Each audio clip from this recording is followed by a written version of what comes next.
This is like telling a kid who has a peanut allergy, go ahead and eat the Reese's peanut butter cups or the PB&J. Just take your EpiPen. We would never do that. So many things we mask it with a drug. It's an epidemic in itself, right? And often it is like, what are we eating? And so hello, everyone, and welcome to the Women in Leadership Talk podcast. Thank you so much for joining us today. We have an exciting guest who we're going to be talking about women's health, which I know is a favorite topic from many of you. So we're going to learn lots of good things today. So Emily Kaplan, thank you so much for joining us. We're grateful to have you here. I'm excited to be here. Thanks for having me. Yeah, we're thrilled to have you. And Emily's calling in from Boston. So she's in the Northeast of the U.S. Emily, we have about 92 countries that listen to the podcast. So we're going to be talking to people from pretty much all over the world. So that's exciting. Excited. And the women's health issue is definitely ubiquitous. No one escapes the perils of all of that. So Exactly. So that's why I was so excited to have you on the show today, just to really start to dive into like what's happening. But before we get there, let me do just a quick little introduction so people know why you're here. So, ladies and gentlemen, Emily Kaplan is the co-founder of a company called Metfix, which originated in 2024. And this is a bold new platform to reverse chronic disease through science-based metabolic training. Now, that in itself is a mouthful. And Emily's done all kinds of things, but I want us to get into how she's been this driving force in women's health and hear your story, Emily. So let's kick off with what makes you and why women's health and chronic disease, because there's a lot of it happening these days. Yeah. So my background really was as an investigative reporter. And so I looked at lots of different really complex topics. I covered murder for 2020 in primetime at ABC News in New York. So, big network news kind of work. And then I've written for newspapers and magazines all over the country. And I always really liked things where the topic was presented to the public as much more complex than it needed to be, or that there were parts of it that like we just weren't even thinking of or looking at. And so women's health, health in general, I started looking at nutrition and the sort of US dietary guidelines probably about 20, 25 years ago. I don't want to date myself too much, but a long time ago, and was really just sort of like flabbergasted at how bad the research was behind those guidelines. And so it was really all of these interesting factors coming together. We had the Farm Bill, which is a big bill in the United States that basically subsidizes farmers. And we had a lot of people who were malnourished. So there was something called the McGovern Commission in the 70s. And the idea was really, we're a prosperous nation. Like, how do we have all these poor people who are malnourished, and what can we do about it? And so the Farm Bill sort of matched up with the need to feed. And so we started growing all of these crops and subsidizing farmers to grow all these crops, thinking like, well, we can pay the farmers, we can grow the food, then we can use that to feed the poor people who don't have enough to eat. It sounds like a great idea, right? But unfortunately, the crops that were subsidized were really high carbohydrate, and now we're looking more at seed oils and the deleterious effects of those. So I spent a lot of time digging in on that. And then I sort of started, I became a mother myself. I was running 3 women's health gyms, and I realized there was a lot of misunderstanding about women's health. So our gyms were basically designed for women who wanted to lose, 20 or 30 pounds, were pretty deconditioned, right? They had been taking care of their families. They hadn't been working out regularly. It wasn't about like sort of getting bikini ready. It was much more about like, I know I'm aging and I'm overweight. This has all these negative health effects. And so I've sort of gone back and forth between running businesses and doing journalism, which sometimes people think is a little odd, but we can get into all of that. I actually think like women are so versatile in our skill sets. Yeah. And for me, journalism is really about satisfying a curiosity. So when you say like, who are you or what makes you, like curiosity is definitely the driving characteristic. I really like to understand things. And I am just sort of like, when I meet people, I think as a journalist, it was like, just, you're constantly faced with new information. You're constantly learning. And I had the privilege of being around all kinds of brilliant people, and I could ask them whatever questions I wanted, right? So selfishly, it's very fulfilling. You learn a ton on the job. But also, there's a little bit of ADHD where you're like, okay, every day is going to be different and I don't know what I'm going to do. That's exciting too. Hanging out with criminals is always exciting.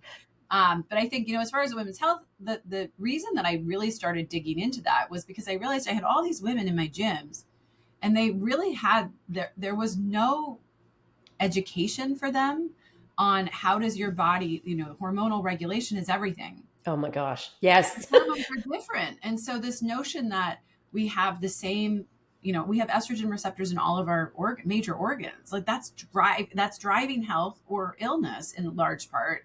And I think so I started sort of diving in and I had looked at it a little bit, but I didn't really do a deep dive. And I realized like our brains are different, our lungs are different, our hearts are different. Like these major systems that regulate health are very different. And so then I started looking at diseases and I realized we get diseases in different prevalence rates, present different symptoms, yet we're given the same treatment. And that's a huge, huge problem. And so you start peeling back the layers. And again, you look at the government influence, and it really is that women were blocked from clinical trials from 1977 to 1993 because there was this drug that was given to women who were pregnant. And I always say it wrong, but it's the thalidomide. And that drug was given to women off label who were pregnant for morning sickness, and their babies all developed these horrible birth defects. So it was a very, very tragic, horrible thing. But I would say the consequence of that, again, unintended consequence, was far worse than that experience for that, sort of smaller number of women, because we are not in clinical trials from 77 to 93, and it's women of childbearing age was the regulation. So that means what, like 11, 12 to 60? I mean, it's like really the majority of your life. We were not studied for decades. Wow. So the assumption has always been our bodies are the same, and that it's just biologically that is wrong, right? And then you look at med schools and there were all these sort of like moral rules. So like we didn't even start doing autopsies on female bodies until a couple decades ago. Yeah, I know. It's mind blowing. The whole thing is just, it's such a mess. And then more recently, I've started becoming more interested in the role of medicine. So Metfix is really, we have 100 locations in the United States already. We launched, about 6 months ago with the physical locations. They're all independently owned and most of them are gyms. Okay. And so they're gyms where we're going in and we're educating the coaches so that they have this much, much higher level of biological information than the average coach. So we also have had dozens of doctors go through our training program because they're not learning this stuff in med school either. There's a big new push to try to get med schools to actually teach nutrition.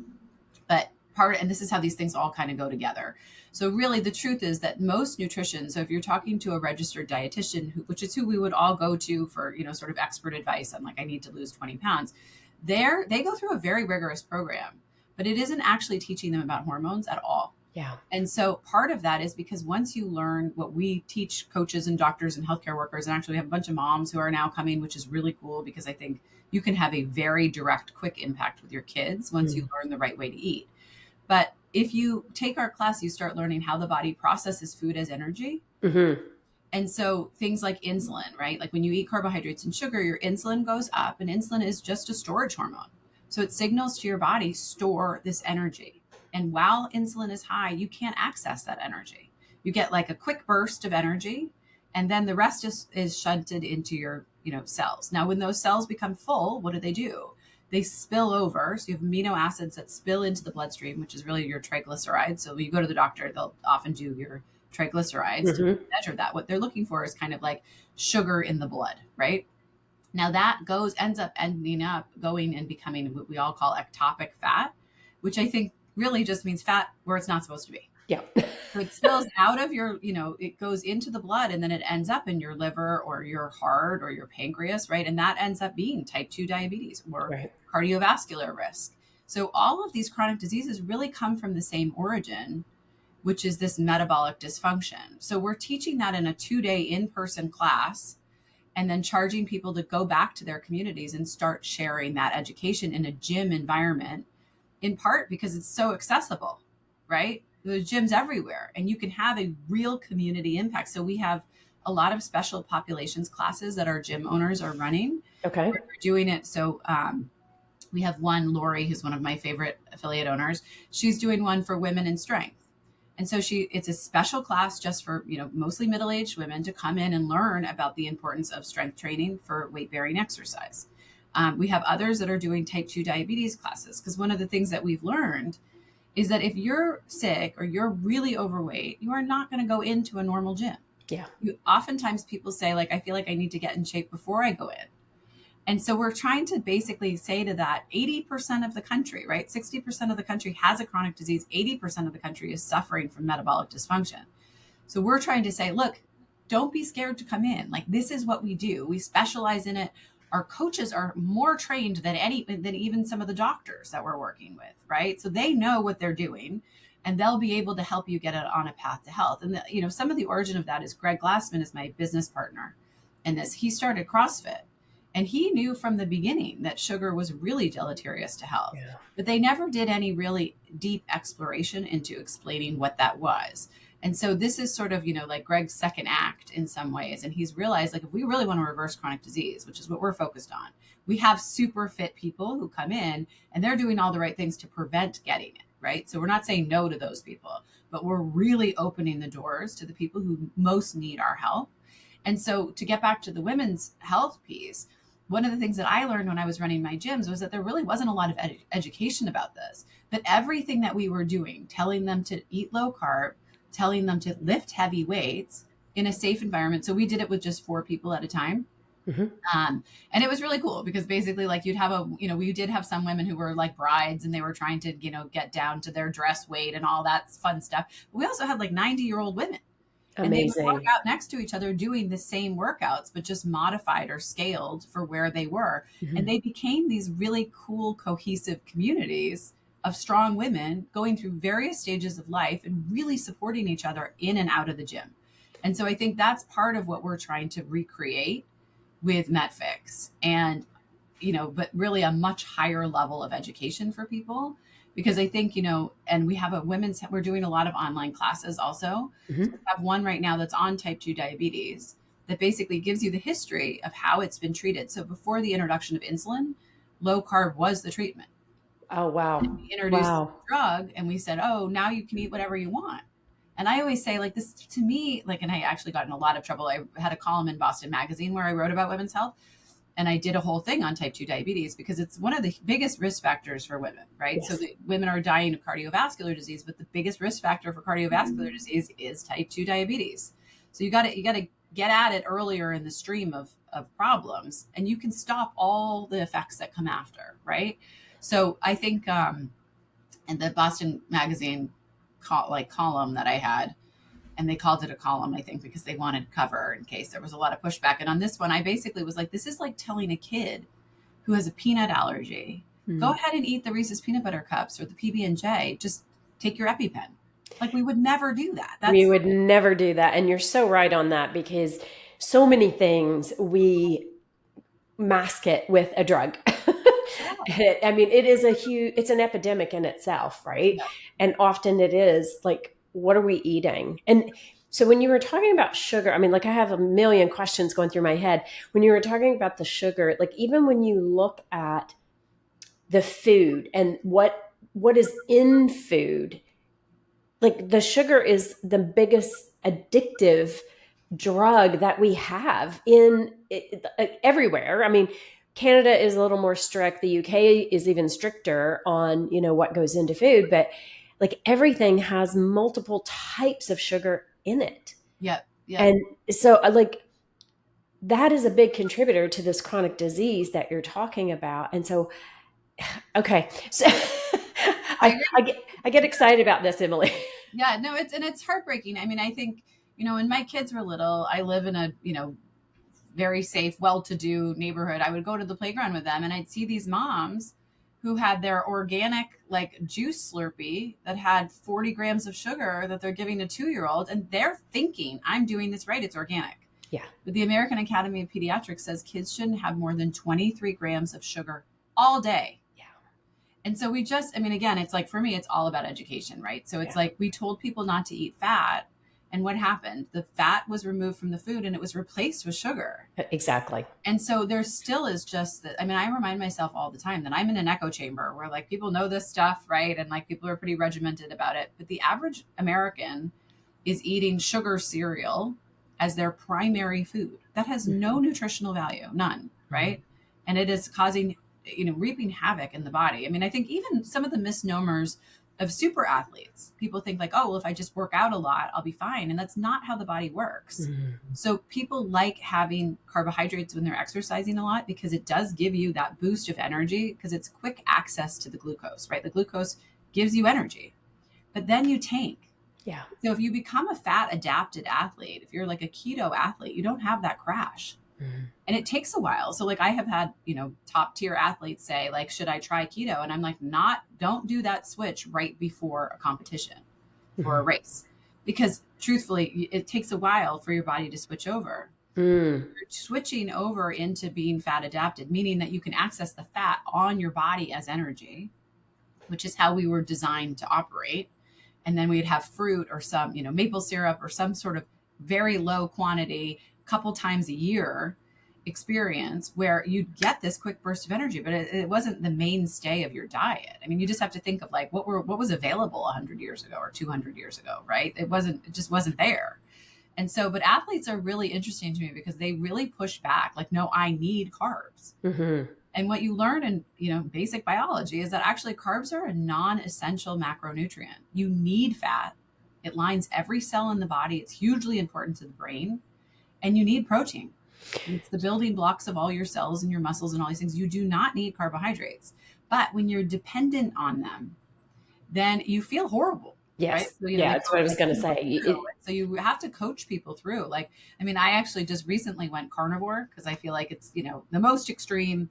I've done it before. It always feels great. But even I felt like I had the flu for 24 hours and knowing everything that I know, my brain was still trying to say like, wow, this is remarkable. You got the flu, right? When you're only eating meat, right? And it's like, no, it's that my body was becoming too reliant on carbohydrates and it was hard for it to switch over. So we call that metabolic flexibility in the class. Okay. And I think it's actually really a test of how damaged your system is. And so if it takes you 2 weeks to switch over, it means your body is suffering. And it's more important for you to stick with this diet than ever. But it's kind of counterintuitive. So when you're working with people, you have to really educate. I mean, the education is key. You have to explain how these mechanisms work in the body. Or people are like, this diet sucks. Like I have no energy. I feel sick all the time. Like I don't want to do this. And the education point is like, yeah, that's because your body can't make this switch. Interesting. Yeah. So what does that, when you think about from two things I want to focus on here. So you were talking about the fat and you need fat. I think that's an important topic because we have been trained or taught, take fat out of your diet. You shouldn't eat a lot of fat, everything's fat free, like all these things. And so we've gone through this stage, which I think we're coming back from that because we do know fats are good, but what are the fats that you should be having? So this is a huge part of what we are teaching because I think like a lot of people are talking about seed oils as being bad, but they don't understand why. So I always say to people, like, if you hear somebody say like it causes inflammation, it means they don't understand the root cause. It may cause inflammation. And that is bad. But why is it causing the inflammation is the question you really want to understand. So we have done a very deep dive into seed oils, which are polyunsaturated fats. So things like canola oil, soybean oil, corn oil, all the vegetable oils. And people get confused. Olives are really a fruit. Those don't, olive oil is fine. But really saturated fat, like going back to butter, right? Butter's great.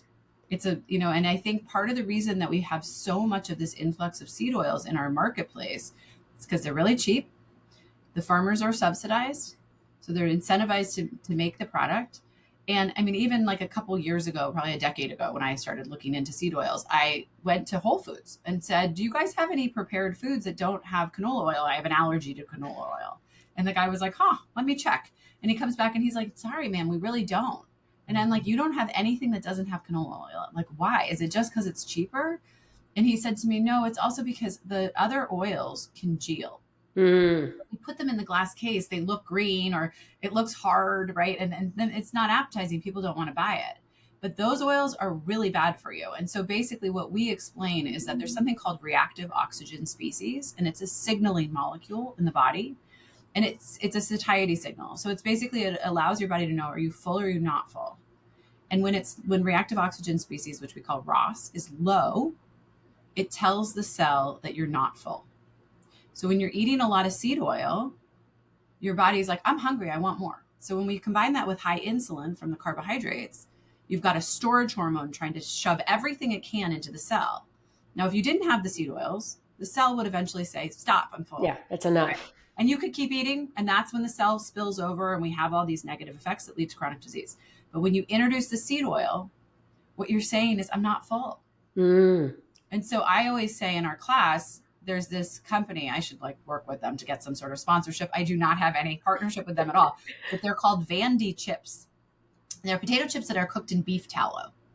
And I swear to God, you eat 3 of them and you're full, right? Interesting. And so it's like you could do it as an experiment. They're really expensive because it's beef tallow, but if you get a bag of those and then you get a bag of Doritos, if you're trying to educate your kids or your friends or, anybody, it's a great sort of like visual experiential aid because you eat a couple and you're like, I don't want any more. I'm full. And it's because there's no seed oil. So I think for a long time, the low carb community has talked about insulin, and we know that carbs and sugar are bad. But I always had this question in the back of my head, and again, this is like where the curiosity never ends, is like, what about all these Asian cultures, right? Where they're like eating tons of rice and they were not developing these diseases until the last few decades. And so how do we account for that? And I had people in, our community say to me, well, it was really the introduction of sugar.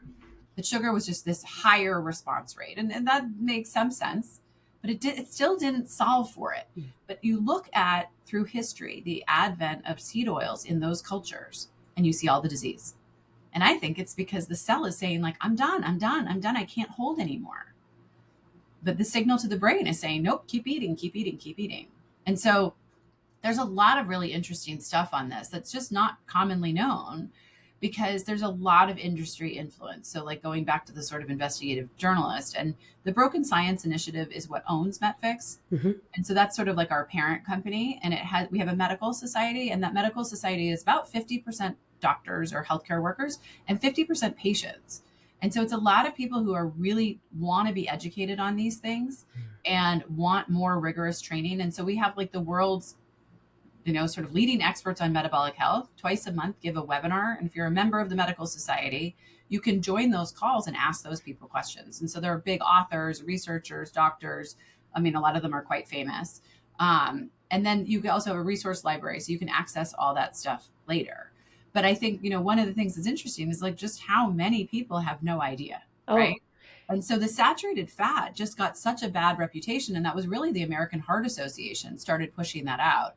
And when you go back and you look, I mean, things like the Harvard School of Public Health was all funded by Kellogg from the beginning.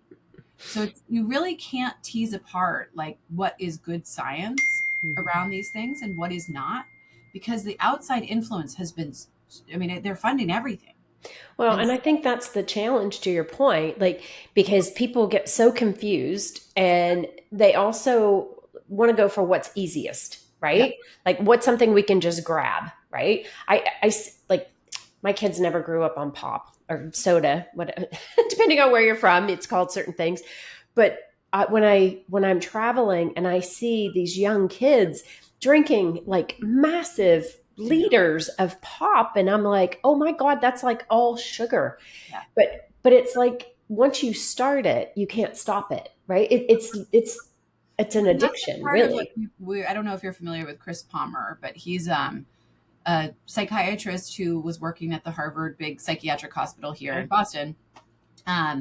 And he has this great story of like, he was treating this guy who had schizophrenia for years. And they, really, there's not great medications for, schizophrenia, or honestly, like most of the psychiatric meds are kind of like a shot in the dark. Do they work or they don't? Right. And so some people really find a lot of benefit from them, but other people are sort of like, I took it for years. And I talked to lots of psychiatrists who say like, it's incredibly frustrating that we haven't been able to come up with treatments for a lot of these things. So he had this patient and he wanted to get a girlfriend. And so he said to Chris, like, what do you do? Like, you're fit. How did you get fit? And he was like, oh, I really don't eat any carbs. So this guy stopped eating carbs and in a relatively short period of time stopped presenting any of his symptoms for schizophrenia. Seriously. Yeah. And so then Chris basically was like, okay, like what is going on here? Yeah. And so he started looking at brain energy models. And there's a lot of research for kids with epilepsy Mm-hmm. going on the ketogenic diet. And it's a primary treatment for epilepsy. And so we started looking at those brain energy models. And, Georgia Ede is somebody who's actually done a lot of work on this for decades before Chris. And there's somebody else who wrote Beyond Prozac, which is a great book also on this topic, but they didn't get nearly as much attention as Chris is getting. I think in part because he's at this big Harvard hospital.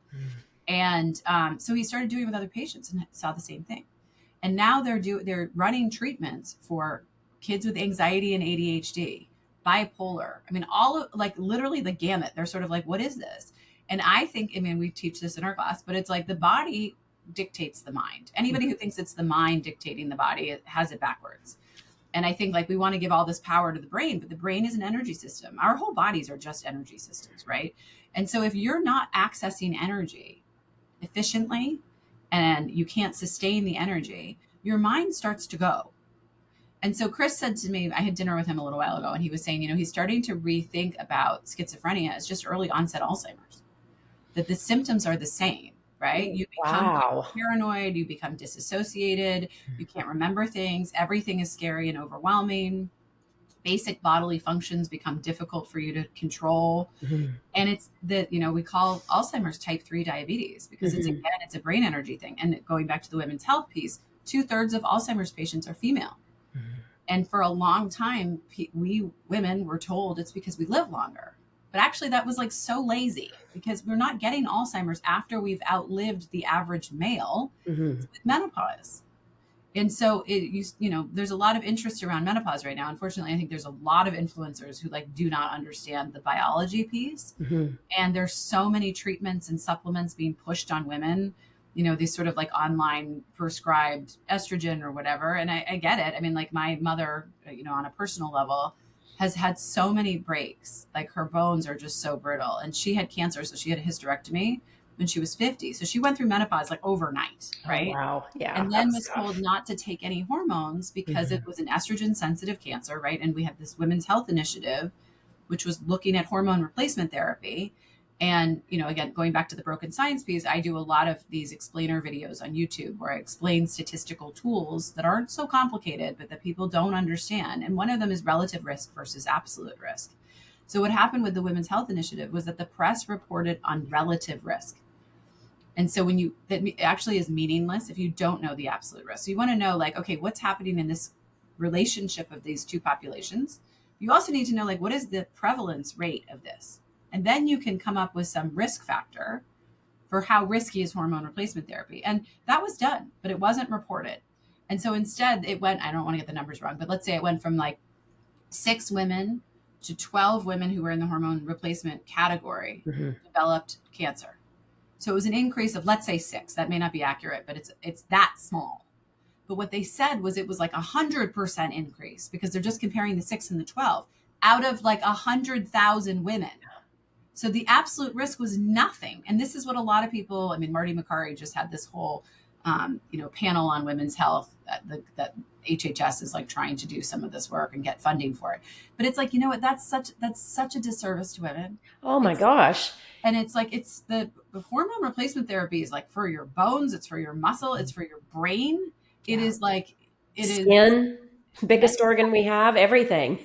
Hair, all of it. So it's the aesthetics as well as your long-term health, because we know that when women start developing osteoporosis, it's not just that your quality of life goes down. You're more scared to be active. You start getting sarcopenia, which is when you lose all your muscle and you die. And so there's horrible statistics of women over the age of 65 surviving 1 year after a fall. It's horrible. It's terrifying. It's almost so unreal that it's hard to believe it's true. Yeah. But you realize your bones become really brittle. And so this is another thing with these GLP-1 agonists. So the Ozempic and Wegovy, the weight loss drugs that, everybody's on these, right? And there's a lot of push for women going through menopause to be on them. And one of the things that I like to educate people on is like, you know what those drugs are doing is they're mimicking a ketogenic diet. You're Mm, keeping your insulin low. And again, insulin's that storage hormone.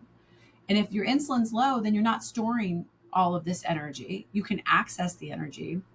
And the same with the ketogenic diet, you become not hungry because your body is very efficient in managing energy. So when I had my gyms, one of the biggest, sort of pushbacks that I would get when women started losing all this weight, having more energy, feeling great, they'd say like, I'm so bored. And I'd say, what do you mean? And they were like, I'm not hungry anymore. And I would be like, get another hobby. Like that. Like, you went from being like starving all the time to not being hungry. And so I think those GLP-1s, like, if you can get somebody on a ketogenic diet who's on that and make sure that they're doing weight bearing exercise, you might be fine and you can get them off. But what was happening, and I think probably is still the most prevalent thing, is like people go to their doctors, they ask to be put on them, and then they're just sent out, right? And they eat your lean body mass. So if you are not lifting weights and you are not eating low carb, you're going to end up fatter, meaning your body fat percentage will be higher when you get off of it because you've lost all this lean body mass. And the longevity community is pretty clear that lean body, like the lean body mass, which is your bones and your muscle, your tissue, is the biggest predictor of longevity. So like I heard the other week that there's like 3 osteoporosis medications coming on the market just to serve the GLP-1 patients, right? wow. It's bad. And it's like, again, for me, it's education. Like you can't assume you're going to take something and it's not going to have these effects. Now, can you counterbalance the effects? I mean, I think those drugs are pretty close to a miracle drug, right? Like it sort of is the pill that we all said we wanted, but it's not without consequences if you don't understand the mechanisms of action. And I think people are embarrassed to say they're on them. That, there's a whole lot of stuff that I think even with our affiliates that we can do a better job of educating people, because I bet you there's a lot of people on them who are going to our gyms. Oh, you're probably right. Yeah. People feel bad about it, but you need to make them understand, like, you got to get in here. You got to be lifting heavy. And if you're a woman, you're even more at risk for osteoporosis and these other things. So the lifting weights is the only way to build bone. And I think, the other thing about menopause or premenopause, perimenopause, is the notion that when your estrogen goes down, you become more insulin sensitive. So you become more at risk for the weight gain, the type 2 diabetes, right? Brain fog, all the and that has to do with the brain's ability to access energy. Now, if you look at these people who are doing carnivore or in ketosis, they're not experiencing the menopause symptoms, and it's not drugs. It's because they're not having the insulin spikes that the body can't handle anymore. Interesting. So with Metfix, so the metabolic diet, that's basically moving over to a carnivore diet. Well, it's not necessary. I mean, carnivore is the most extreme. Okay. So it's interesting because people always want us to say, like, what's the prescription? Like, what is the macro breakdown? And because the education really focuses on this notion of like, we all become more damaged over time. Right. Right. So the damage is cumulative. You kind of have to work with people on where they are and how desperate they are to get better. Okay. So I would say, like, if I have somebody who comes in and they're drinking 2 liters of Coke a day, they're diabetic, their parents all died of cardiovascular disease, I'm going to have a hard talk with them and basically say, like, the more severe we are in the removal of carbohydrates from your diet, the faster and the more likely you are to be able to reverse this and regain your health. Now, it's going to be hard, and it's going to be really hard. You're going to have to find new friends probably, right? Like, you're going to have to change everything in your house. But if you're really determined that, like, you're done, you've had enough, you want to regain your health, then yeah, go carnivore. But if you're not there yet, or it seems like you're surrounded, like that's too big of a step, I would say, like, we're going to start by getting rid of the soda. And then we're going to see how that goes, right? Yeah. And then that's with anything, one step at a time, right? Right. But what if because earlier we were talking about protein, we were talking about the fats, the proteins. So if you're a vegetarian or a vegan, like, how does that work with? Honestly, I think there's a lot of people who are vegetarian for religious reasons. And I think that's an important conversation to have with them. I think you can work. I've worked with vegetarians before where you can get them to get enough protein through like whey protein, eggs, dairy, right? Like lots of cottage cheese, heavy cream. You can make stuff that's satisfies the fat requirement. Mm-hmm. And then, things like beans, like a lot, if you're not having the seed oils, like there's vegetarian sources. For women should stay away from soy. Soy causes, an interaction with estrogen and progesterone. That's not good. So a lot of women who have endometriosis Mm-hmm. find huge benefit. A lot of them are vegetarian or vegan. And when they switch over and they start adding animal protein, or they at least eliminate all the soy, same with polycystic ovaries, it goes away. The soy is really hard on female bodies. Wow. Because Okay. it's the estrogen component. But vegan is, I honestly think there's so many people who are vegan who end up losing their health. I mean, there's the internet is full of these stories of people who were vegan and are like, oh my God, I'm so, I don't have any health. And then deciding to switch back. And I don't know how you could really program a properly balanced diet for a vegan. I think it's really hard. Okay. And it's not an area, I should do more looking into that, because I know it is a big thing, but I think, your muscle wastage, all of that is really dependent on getting enough protein. Right. And feeling full. And, again, cholesterol lines the brain. I think one of the things that I'm super charged up about is kids' health. Mm-hmm. And we have something called metabolic fatty liver. It used to be called NAFLD, which was non-alcoholic fatty liver. Mm-hmm. And it was called that because when you have these fat deposits in your liver, you go to the doctor, they only saw that in raging alcoholics. And so you could say to your doctor, oh, well, doc, I don't drink. And they wouldn't believe you. They would assume you were a closet alcoholic, because that's the only way that we knew that could happen. But then kids started showing up with it. Mm-hmm. And they realized it's not the alcohol, it's the sugar. And so, I think a lot of people who drink a lot also are drinking super sugary drinks, right? So you're kind of you're pounding the liver in two different ways with the alcohol and the sugar component. But the kids aren't drinking. And I can't, again, I should have looked up some of these stats for you, but it's 1 in 3, 1 in 4 American kids has a liver that looks like a raging alcoholic.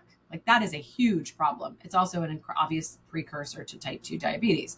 So I think, there's things like that where you can kind of look at it and you can say maybe just removing the sugar would be a huge benefit to these children. But I think, there's also this component of what you eat in your house. And so I actually had a call with somebody who's working on a big public school program to try and help kids. And I was saying to him, I kind of think it's you're going to lose, because if you don't bring in the whole family, you can't tell Johnny you can't eat sugar and don't eat carbs. And he goes home and they're having mac and cheese for dinner and his mom's serving, soda at the table. That's not reasonable. But if we can find a way to bring the whole family in, re-educate them, maybe give them the food so that it makes it really easy for them, I think we could have more success. But the kids stuff is really, it's crazy how, damaging our current guidelines are for children. And the public school system, my daughter last year, I realized that at breakfast, they were serving the kids about 100 grams of sugar. Mm-hmm. So cinnamon buns, Fruit Loops. Mm-hmm. And I said to the principal, this is insane. You guys are worried about all these kids being anxious and having ADHD, and you're feeding them 3 days worth of carbs and sugar before they sit in their seat, and then getting annoyed that they won't pay attention. This is, it's when people say, you were mentioning about the addictive component, I'm why do you think we give kids birthday cake at the end of the party? Yeah. Birthday party with the cake, because it makes everybody cry and beat each other up and fall apart, right? And so it's we know all of this on some level, just rational level, yes, right? but we keep doing it, Emily. That's the problem. We keep doing it, and we keep adding more and more sugar to any of the food. We talk about processed foods, and it's everywhere. And so it's very hard to break that cycle. And when you were just talking about the liver, my son, he was told when he was 17, he had a fatty liver. And the doctor, exactly what you just said, the doctor was like, have you been drinking a lot? And my son's like, I've never really drank at all yet. University changed that. But even when I look at what his diet, because I have one who is a vegetarian, she eats very, very clean. The other, he is more meat. He's definitely more on the carnivore side, but loves his sweets. Mm-hmm. Loves his sweets. And I think he's he's in a cycle right now where that's starting to change, right? But it's hard. It's a hard cycle when because your body craves that. Your body wants that. And to your point, I remember when he first started school,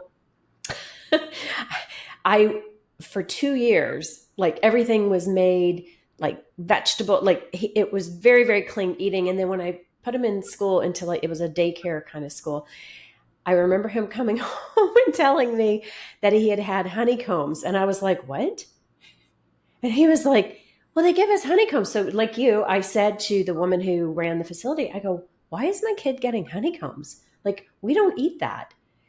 And it was just fascinating, right? Because, and then that addiction just builds because it's, oh, I got a little bit of this and I want more. Yeah, well, and it really is your body your body feels like it has no energy. Yeah. And when you eat the carbohydrates, the glucose immediately gives you energy. Yeah. So you feel better, right? I mean, it's the same thing as cocaine or anything else. It's like when it goes away, you're like, oh, I'm so tired, right? And then you take more and it apparently makes you feel like tons of energy and happy and all these things.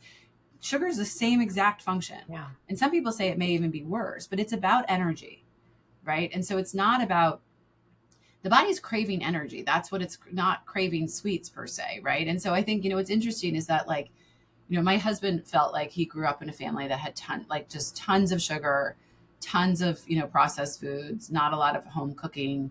And so he, for 3 years really was carnivore because he felt like he needed to just like reset his system. He wouldn't eat potatoes. He like nothing, just meat. Right. And now he is actually able to eat potatoes and things like that. And he doesn't gain the weight that he did prior to that. But I think there is this, we just sort of get lost in our own heads about like, well, my kid can eat anything. Right. But it's also this social component of like, my mom would be like, well, why isn't Bobby, does he not like my cooking? Like, you feel this obligation. And so like, I mean, even for me, like I always take a month a year where I don't drink any alcohol. And it's just, for me, it's like a reset, but it's also really become this, like, I've been doing it for like probably 20 years, this like social experiment, because I always have some friend who's like, but Em, it's my birthday. And I'm like, no, it's okay. Like, I'll still come out. I'll still be fun. Right. Like I'll bring the party, but it's not about you. Right. Yeah. But when our son was little, we kept him off all sugar until he was 2. And he had berries, but I'll never forget on his birthday, his first birthday, we did this big, huge family party, lots of friends. And we had a big cake for everybody. But for him, what he really wanted was blueberries with whipped cream, fresh whipped cream. Right. Nice. Just cream. And we gave it to him and we let him like play and, everybody was, and then there were a couple family members that snuck him a piece of cake. And they were like, it's not fair. You guys are horrible. Like, it's not fair. It's his birthday and he can't have cake. And my husband and I were both like, what are you doing? Like, he doesn't care. He didn't want it. Right? Like, he doesn't know what he's missing. And nor does he feel like, well, what are they all like? He didn't ask. And that really goes to show when people are like, oh, I mean, like, and I think same with school. Yeah. I think a lot of parents are on board with this idea that sugar is bad, that nobody wants to be the one to be like, oh, hey, yeah, so like my kid can't eat that, and then make your kid feel weird and uncomfortable. Yeah. Where I feel like we really need to do a better job getting together as parents and saying like, no, like sort of like the cell phones in school. Like kids do not need cell phones in school. It's a huge distraction, right? Sure. Why can't we all just band together and say like, nope, not doing that? And it doesn't need to be like a government regulation. Yeah, exactly. Like I'll pack my kid's own lunch. Like I'm not going to do that. Make it cool, I actually, you're right. Corruption and all this stuff. It's kind of like a great story for teenagers, right? Because teenagers want to rebel against something. And when you start explaining like how much money comes from the industry and you get sick, metabolically sick, and then they put you on the, fast track to pharma making profits off of you, kids get that. And they don't like that, right? So again, I think like there's a huge opportunity to do more education of teenagers and just say to them, like, you guys are, your generation, they've stolen your attention span with all the screens. Right. And they've stolen your metabolic health by telling you to eat the wrong things and making them really cheap and readily available. Yeah. But like, you're a warrior, right? Yeah. Like you should know better and like you should treat yourself better or you're going to fall in line for all of these things. I mean, one of the things I've been doing this talk, which I was doing for doctors in medical conventions, but now I'm doing more for our, Metfix populations. Mm-hmm. And one of the things I say in there is that like, we don't realize this, But doctors are the only ones who have any moral authority in the game, right? So they take the Hippocratic Oath, which says that they're beholden to us, the patient in front of them, not the population of people, but what are your risk factors? Okay, Yeah. you're a woman who's in her 40s. What medicines will work for you? What won't? They're not supposed to be taking these population level guidelines that are public health and applying them to individual care. That's number one. But more importantly, I think if you look back 20 years ago, doctors, surgeons had God complexes. Like I don't know if you remember all of this. I'm sure it was the same in every country, but it was like they were untouchable. Yeah. Now it's the hospital administrator. And so I have all these doctors in our medical society or that I'm friends with who are like, I am terrible. Like I coded something wrong. Like I'm going to go hide in the coat closet because like they're coming after me. They don't have enough time with their patients anymore. But one of the big, most simple things for patients to remember is that the hospital, the pharmaceutical industry, even academia to a certain extent, and insurance are legally responsible to their investors. They have a fiduciary responsibility to turn a profit. They are not beholden to you. Yep. They don't want you to be better. And, I hate to say things like it's that evil, but it is like they literally, if they don't turn a profit for their investors and do everything to do that, they can be sued by their shareholders. Yeah, you see it. There's so many examples of what you're saying. And so I am looking at our time here, Emily, because listen, you and I, we may have to have podcast number 2, 3, 4, 5, and 6. Yeah, well, when you sent me the things that you might want to talk about, I was like, this is going to be more than half an hour. Yeah, honestly, I would love to have you back on the show because there's so much richness here. And what I'd like our audience to walk away with is how can they get more information? I mean, you're doing a lot of great work with Metfix, but Broken Science, where can people get information? Because I think that's in today's world, that is where people are like, is this real? Is it not real? There's this whole trust factor. And you've shared some amazing, amazing insights today. Yeah. So, I think there's a couple of things. BrokenScience.org is our main platform. We're on Instagram under the Broken Science Initiative and under Metfix, which is short for Metabolic Fix. So that's an easy way to remember it, just Metfix. My account is called News Not Noise on Instagram, and I reshare a lot of stuff from the other two accounts. I don't have as much time to be doing stuff, but I do share a lot more women's health stuff on my page. So if that's of interest.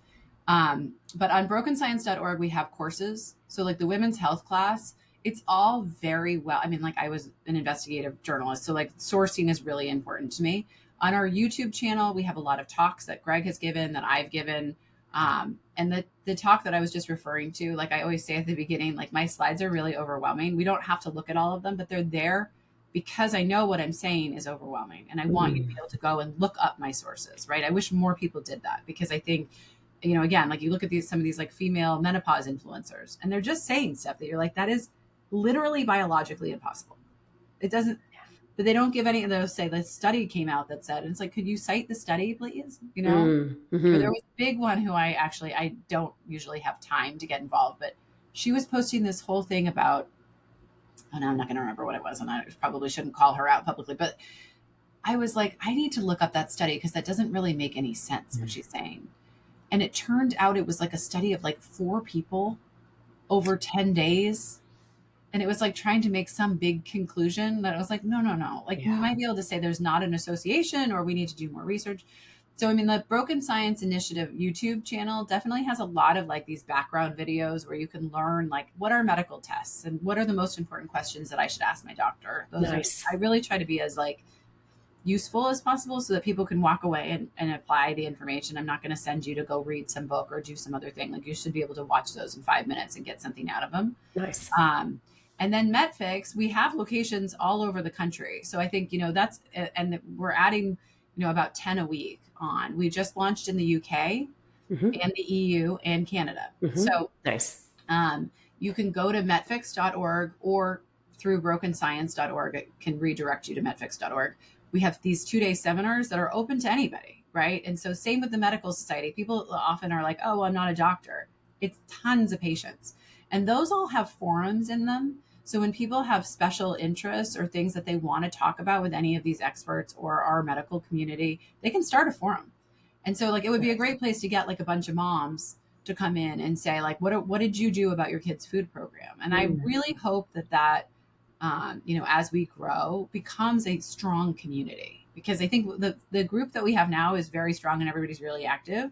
But as we grow, we can really make changes in our own lives. I mean, I think, like, I've been privy to and involved in some of the government stuff that's going on to try and regain our health. And I think, they're doing incredible things in some ways, but Agreed. that is really, I mean, like, you have It's to a deal hard with push. Congress, and Congress is bought and paid for. So, like, even if you're working with HHS and you think you have this directive, you're not going to get any funding for it. So you need to have Congress weigh in on things. If you're going to try to untangle things like the dietary guidelines and what the kids are fed at school, you have to work with the agriculture department, right? Yeah. That corruption is intertwined to make it very hard to make changes. Sure. We can all make changes today. Yes, I was just going to say that. Right? And being your own advocate, like, like I've had some, health challenges myself, autoimmune issue, blah, blah, blah. But you have to take charge of your health, and you have to ask those questions, right? So Yeah. are we solving for the symptoms, or are we solving for the cause? And I think that's a big part of what I'm taking away from our conversation today is look at the root cause. Yeah. And Peel the onion back. In medicine, like, if you go into the doctor, so I have a couple of things that just, like, I've come up with on my own that are questions to ask, right? And I think one of them is, if you say to a doctor, what should I, like, they go to prescribe you something, you should always say, Doc, if this was you, would you take this or would you wait? Yeah. Because the doctor will usually say, I would wait, because they have to follow those protocols. So they have to prescribe the thing if they see the symptom, but they're just matching symptoms and prescriptions. That's all they're doing all day. They have 12 minutes with a patient a year. It is not enough, which is why so many of our doctors are working with the Metfix gyms, because they can send patients and they can say, if you're a personal trainer, you're seeing people 3 times a week. Mm-hmm. So if your doctor is working out at the gym, you're going to get all these touch points with your clients, or patients rather. And you can work with the coach to say, like, Emily's goal is to really reverse your type 2 diabetes. Like, I know you know how to do that. We've had the same training. It's kind of amazing. It's really moving fitness into the healthcare world. Yeah. No, that's great. So yeah, and I think, the medical society, we're going to change it. So it's going to be tiers in the next few months, but right now is just pay what you can, because we really wanted people to be able to come in. And so it's like a recommended amount, I think, of like $2,500, which will really mostly be for the doctors moving forward. But for the average person, I mean, our goal, Greg and my super parent company, is called Break Even Productions. And it's like, that's not an accident. This isn't, we're not out here to try to rake people over the coals or sell things that are not effective. We're here to educate. Yeah. Love it. Everybody needs this education, I think. Emily, thank you so much. Oh my gosh, this has been amazing. And I'm serious when I say, I think we need to have another conversation. Yeah, this is the whole time. You didn't get to ask any questions. I know, I didn't need to. That was fantastic. Like, my investigative skills, you knew what I wanted to ask you. So that was beautiful. I mean, everything that you talked about today, like, my hopes is that our audience will walk away and start to think about what are you buying? What are you eating? How is that impacting your health? And you spend some time, go on Emily's website, go on her Instagram, her YouTube, take a look, listen, learn, educate yourself, ask your doctor those questions. I think that's very powerful. Yeah. And also, I mean, I think, just as I was saying about curiosity, like, the other side of that is, like, just always be skeptical. Like, don't believe anything I'm saying. Yeah. Look for the evidence. Yeah. And I mean, I think part of what we do with the medical society is we take apart journal articles so that you can learn the skills, so that you can then go read medical journal articles and actually understand what they're saying. Because again, it's about education. We're not selling a product other than teaching you what to do. And our Metfix affiliates are there to help you apply that information in your life so that you can regain your health or maintain your health for longer. Yeah. No, love it. Thank you so much for being here. This has been a great conversation, and I'm super grateful for all the work that you're doing and sharing that with everybody. So thank you for that, Emily. Thank you for having me. It was great. Oh, my pleasure. My pleasure. And audience, thank you for being here. We know you have a choice as to what podcast you listen to. Listen, this one you're going to want to share with lots of people in your life. So make sure you do share it. Leave us a review. Let us know what you think. If you have questions, you can reach out to Emily. You can reach out to me. Make sure that you get the questions answered that you have. That's the biggest thing, right? You don't have to do this in silence or alone. our health is everything. And when you have that, that gives you such a long runway and lifespan. So thank you for being here. And we will see you on the next Women in Leadership Talk podcast. Take care, everyone. Thank you for joining us for WIL Talk, sponsored by Women in Leadership Empowered.